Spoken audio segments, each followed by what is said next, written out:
मत्ती रचित सुसमाचार 27वां अध्याय।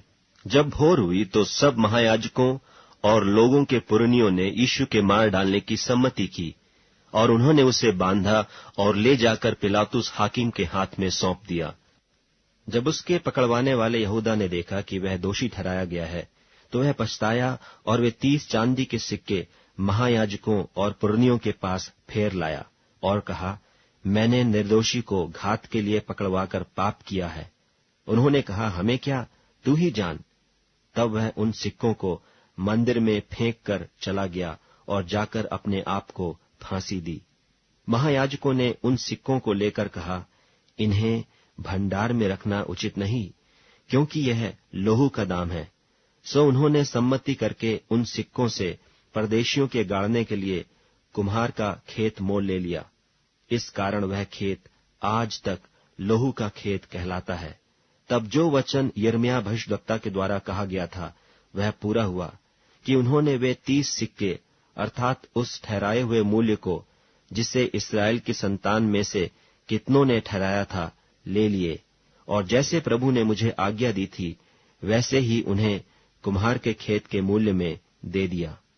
जब यीशु हाकिम के सामने खड़ा था तो हाकिम ने उससे पूछा कि क्या तू यहूदियों का राजा है? यीशु ने उससे कहा, तू आप ही कह रहा है। जब महायाजक और पुरनिये उस पर दोष लगा रहे थे तो उसने कुछ उत्तर नहीं दिया। इस पर पिलातुस ने उससे कहा, क्या तू नहीं सुनता कि ये तेरे विरोध में कितनी गवाहियां दे रहे हैं? परंतु उसने उसको एक बात का भी उत्तर नहीं दिया, यहां तक कि हाकिम को बड़ा आश्चर्य हुआ। और हाकिम की यह रीति थी कि उस पर्व में लोगों के लिए किसी एक बंधुए को, जिसे वे चाहते थे, छोड़ देता था। उस समय बरअब्बा नाम उन्हीं में का एक नामी बंधुआ था। सो जब वे इकट्ठे हुए तो पिलातुस ने उनसे कहा, तुम किसको चाहते हो कि मैं तुम्हारे लिए छोड़ दूं, बरअब्बा को या यीशु को जो मसीह कहलाता है? क्योंकि वह जानता था कि उन्होंने उसे डाह से पकड़वाया है। जब वह न्याय की गद्दी पर बैठा हुआ था तो उसकी पत्नी ने उसे कहला भेजा कि तू उस धर्मी के मामले में हाथ न डालना, क्योंकि मैंने आज स्वप्न में उसके कारण बहुत दुख उठाया है। महायाजकों और पुरनियों ने लोगों को उभारा कि वे बरअब्बा को मांग लें और यीशु को नाश कराएं। हाकिम ने उनसे पूछा कि इन दोनों में से किसको चाहते हो कि तुम्हारे लिए छोड़ दूं? उन्होंने कहा, बरअब्बा को। पिलातुस ने उनसे पूछा, फिर यीशु को जो मसीह कहलाता है क्या करूं? सब ने उससे कहा, वह क्रूस पर चढ़ाया जाए। हाकिम ने कहा, क्यों, उसने क्या बुराई की है? परंतु वे और भी चिल्ला चिल्ला कर कहने लगे, वह क्रूस पर चढ़ाया जाए। जब पिलातुस ने देखा कि कुछ बन नहीं पड़ता, परंतु इसके विपरीत हुल्लड़ होता जाता है, तो उसने पानी लेकर भीड़ के सामने अपने हाथ धोए और कहा, मैं इस धर्मी के लोहू से निर्दोष हूं, तुम ही जानो। सब लोगों ने उत्तर दिया कि इसका लोहू हम पर और हमारी संतान पर हो। इस पर उसने बरअब्बा को उनके लिए छोड़ दिया और यीशु को कोड़े लगवाकर सौंप दिया कि क्रूस पर चढ़ाया जाए। तब हाकिम के सिपाहियों ने यीशु को किले में ले जाकर सारी पलटन उसके चहुं ओर इकट्ठी की और उसके कपड़े उतारकर उसे किरमिजी बागा पहनाया और कांटों का मुकुट गूंथ कर उसके सिर पर रखा और उसके दाहिने हाथ में सरकंडा दिया और उसके आगे घुटने टेक कर उसे ठट्ठे में उड़ाने लगे कि हे यहूदियों के राजा, नमस्कार, और उस पर थूका और वही सरकंडा लेकर उसके सिर पर मारने लगे। जब वे उसका ठट्ठा कर चुके तो वह बागा उस पर से उतार कर फिर उसी के कपड़े उसे पहनाए और क्रूस पर चढ़ाने के लिए ले चले। बाहर जाते हुए उन्हें शमौन नाम एक कुरेनी मनुष्य मिला। उन्होंने उसे बेगार में पकड़ा कि वह उसका क्रूस उठा ले चले, और उस स्थान पर जो गुलगुता नाम की जगह अर्थात खोपड़ी का स्थान कहलाता है पहुंचकर उन्होंने पित्त मिलाया हुआ दाखरस उसे पीने को दिया, परंतु उसने चखकर पीना न चाहा। तब उन्होंने उसे क्रूस पर चढ़ाया और चिट्ठियां डालकर उसके कपड़े बांट लिए और वहां बैठकर उसका पहरा देने लगे और उसका दोष पत्र उसके सिर के ऊपर लगाया कि यह यहूदियों का राजा यीशु है। तब उसके साथ 2 डाकू एक दाहिने और एक बाएं क्रूसों पर चढ़ाए गए और आने जाने वाले सिर हिला हिला कर उसकी निंदा करते थे और यह कहते थे कि हे मंदिर के ढाने वाले और 3 दिन में बनाने वाले, अपने आप को तो बचा। यदि तू परमेश्वर का पुत्र है तो क्रूस पर से उतर आ।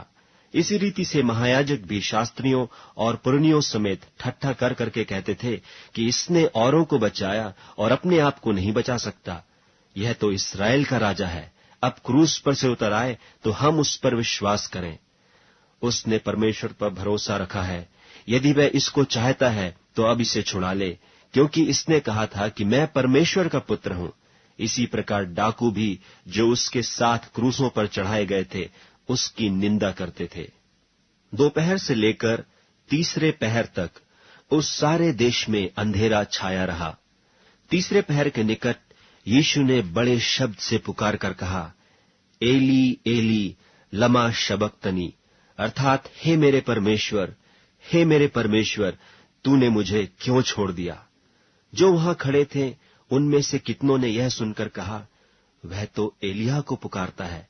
उनमें से एक तुरंत दौड़ा और स्पंज लेकर सिरके में डुबोया और सरकंडे पर रखकर उसे चुसाया।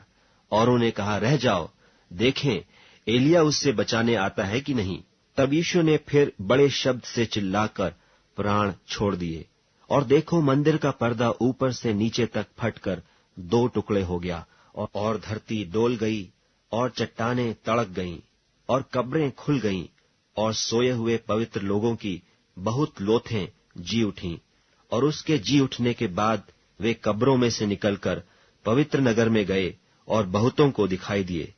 तब सूबेदार और जो उसके साथ यीशु का पहरा दे रहे थे भूइंडोल और जो कुछ हुआ था देखकर अत्यंत डर गए और कहा, सचमुच यह परमेश्वर का पुत्र था। वहां बहुत सी स्त्रियां जो गलील से यीशु की सेवा करती हुई उसके साथ आई थीं, दूर से यह देख रही थीं। उनमें मरियम मगदलीनी और याकूब और योसेस की माता मरियम और जब्दी के पुत्रों की माता थीं। जब सांझ हुई तो यूसुफ नाम अरमतियाह का एक धनी मनुष्य, जो आप ही यीशु का चेला था, आया। उसने पिलातुस के पास जाकर यीशु की लोथ मांगी। इस पर पिलातुस ने दे देने की आज्ञा दी। यूसुफ ने लोथ को लेकर उसे उज्ज्वल चादर में लपेटा और उसे अपनी नई कब्र में रखा जो उसने चट्टान में खुदवाई थी, और कब्र के द्वार पर बड़ा पत्थर लुढ़काकर चला गया। और मरियम मगदलीनी और दूसरी मरियम वहां कब्र के सामने बैठी थीं। दूसरे दिन, जो तैयारी के दिन के बाद का दिन था, महायाजकों और फरीसियों ने पिलातुस के पास इकट्ठे होकर कहा, हे महाराज, हमें स्मरण है कि उस भरमाने वाले ने अपने जीते जी कहा था कि मैं 3 दिन के बाद जी उठूंगा। सो आज्ञा दे कि तीसरे दिन तक कब्र की रखवाली की जाए।